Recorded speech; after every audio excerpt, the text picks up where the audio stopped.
Welcome back to the Michigan Business Beat on Michigan Business Network.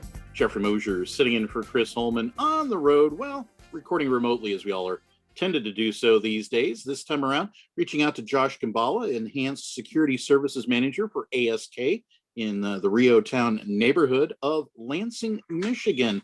Welcome back to the Michigan Business Beat, Josh. Hey, Jeffrey, thanks for having me. I'm actually remote as well. I am working from my cybersecurity bunker. Perfect.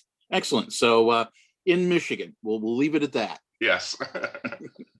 Excellent. So, being Enhanced Security Services Manager for ASK, can you share with us a review of any of the big headlines and any major breaches worth discussing from cybersecurity?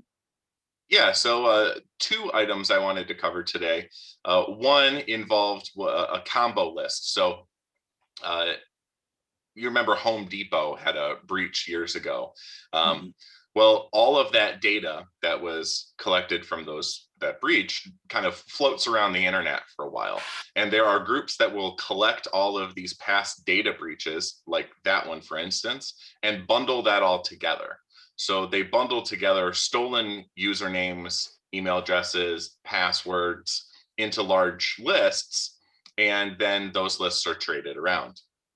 In this case, it's kind of interesting because the list has about 3 billion emails and passwords in it, which is a pretty big number. They named the list, they're calling it COMB, which stands for Compilation of Many Breaches. And it was identified by some security researchers on a hacking forum. Aha. All right. And was there a second one, or is that's the big headline for the month? So that's the big one for security itself. We can also talk about privacy, but I did want to mention as a follow-up to that, what you can do as an individual when it comes to data breaches like that. Yeah, go ahead. So for instance, don't reuse passwords between websites. That kind of stops them in their tracks right there.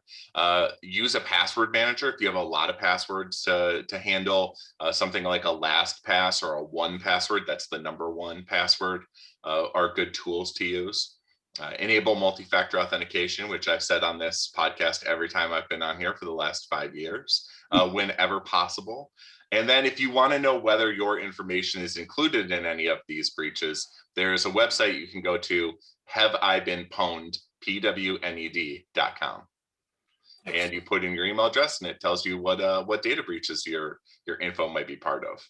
Great to know. Excellent. Well, is there something like the one practical thing that executives might be able to do today that would protect their business? Yeah, and it's not if we're talking executives or business leaders, we're not expecting them to go and implement a technical solution, right?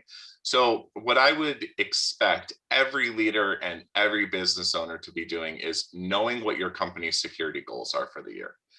So it's 2021. If you're a business leader listening to this, can you tell me, if I were to ask you, what are your company's cybersecurity goals for the year? And if you can't, you need to seek that information out. It's no longer acceptable for business leaders and business owners to just assume IT is taking care of cybersecurity. It's not that they might not want to, they may not have the skill set to do it, they may not have the time to do it. So you need to make it a priority as a business leader or as an executive so that they understand that and they treat it like it's a priority. And if you don't have the skill set to do that, or you don't have objectives that are set, then you need to seek out help from another company or staff up for it. You have to be spending money on cybersecurity in 2021. Excellent. All right.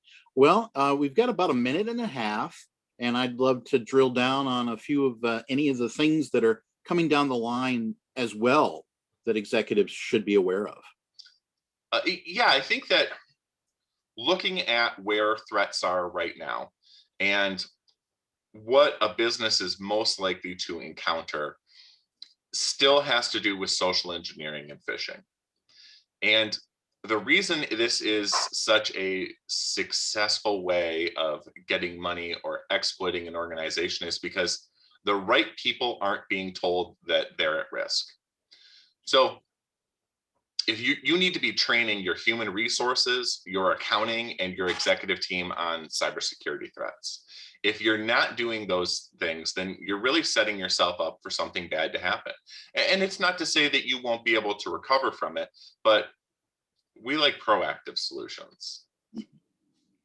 Excellent. How can those executives or their C-suite team members reach out to the Enhanced Security Services Department at ASK? Yeah, you can email us at ess@justask.net. Perfect. Well, Josh, thank you so much for spending some time with the Michigan Business Beat today. Thanks for having me, Jeff. Excellent. Once again, Josh Gembala, Enhanced Security Services Manager for ASK. He's in his bunker, but ASK, of course, is in the Riotown neighborhood of Lansing, Michigan. We'll be back with more on the Michigan Business Beat on Michigan Business Network.